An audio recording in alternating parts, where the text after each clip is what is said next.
All right, so now that you've learned a little bit about perturbation theory and how it works in theory, let's work through an example problem.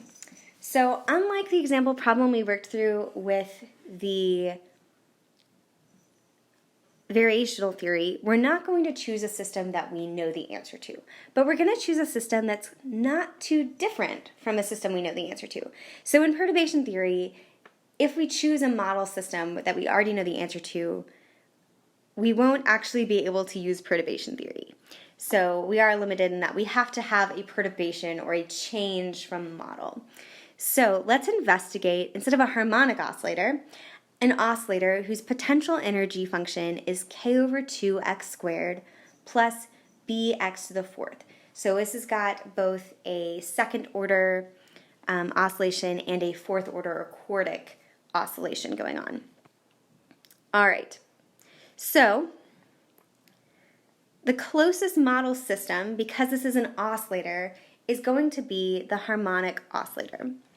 And we're going to go ahead and say that we're going to use the ground state. So we're going to approximate the energy of the ground state of this real oscillator, which means we're only going to be dealing with the ground state of the harmonic oscillator model. So if we define our wave function, we'll get wave function 0, or our model wave function, if you recall from harmonic oscillators, alpha over pi to the 1/4 e to the minus alpha x squared over 2. And if we look back at our harmonic oscillator notes, we can also get our Hamiltonian. So our h hat 0, our model Hamiltonian, is negative h bar squared over 2 mu, second derivative with respect to x, plus k over 2x squared. And our model energy, or our 0th order energy, is h bar over 2 square root of k over mu. So we've seen all of these before.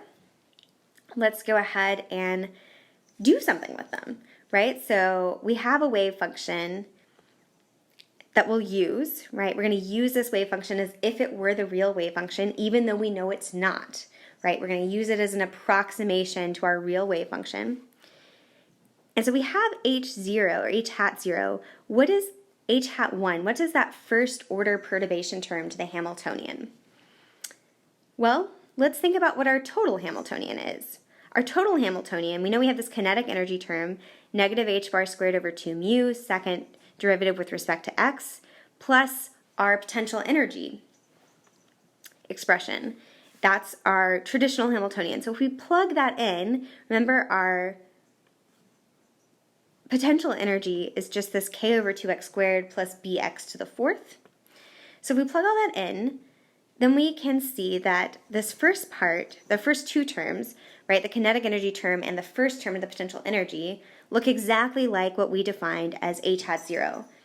And so the added term to that, the third term, that plus bx to the fourth, must be h hat 1. So it's the extra little piece here. And so h hat 1 is just bx to the fourth, where b is some number. Okay, so if we want to determine the energy, we know that energy is E0 plus E1, but we already know E0. We have it written up above. We've already done that math. We don't need to redo it. We can, but we don't need to. So we really only need to calculate E1, and then we can add it to E0. So if we're going to calculate E1, how will we do that? How are we going to calculate an energy for that first order correction term? Well, we're just going to use the first order perturbation term to the Hamiltonian. So we're going to take the integral from negative infinity to infinity of psi 0 star Hamiltonian 1 acting on psi 0 with respect to x. And so why don't we have to divide by the integral of psi star psi like we did in variational theory? So remember, in variational theory we had to divide by that. Do you remember why we had to divide by that? So we actually had to divide by that in variational theory because we messed with our wave function, and so we didn't know whether or not our wave function was normalized. Here, we're using a wave function that we already know is normalized. If we remember back to our expression for how we get our wave function psi for a harmonic oscillator, the first term in that is a normalization constant. So the first thing we did actually was determine a normalization constant. So that's already built in. That's that alpha over pi to the 1/4. That's our normalization constant. So because our wave function is already normalized, and we already know that, we don't have to correct for the possibility of it not being normalized. We don't have to divide by psi star psi integral. So back to actually plugging in and doing our math. So let's plug in our wave function, and we'll go ahead and combine some constants.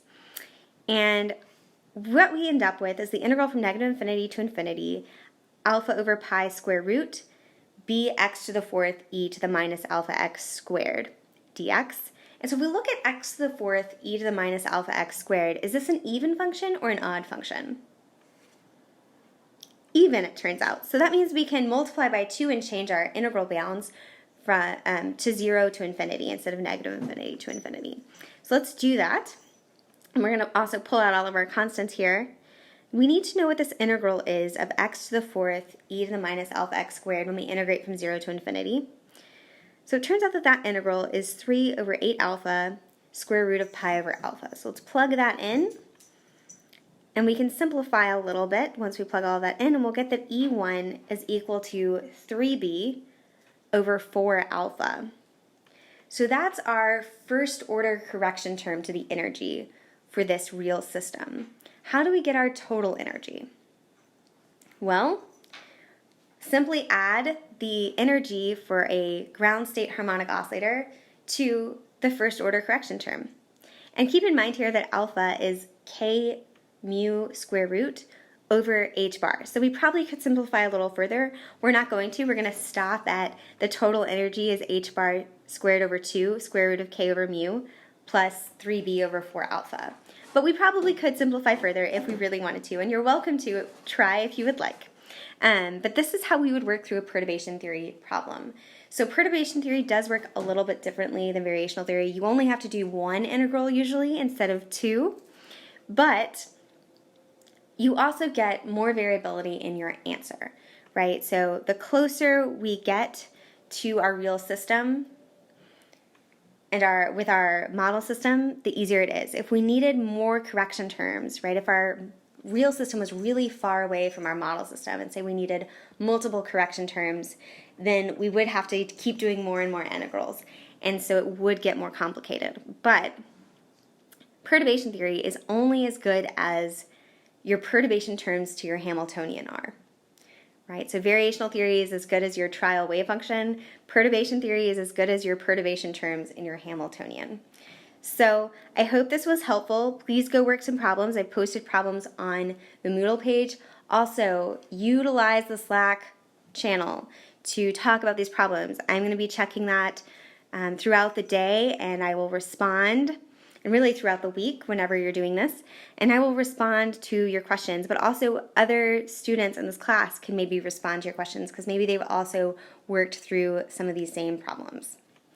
All right, talk to you guys later.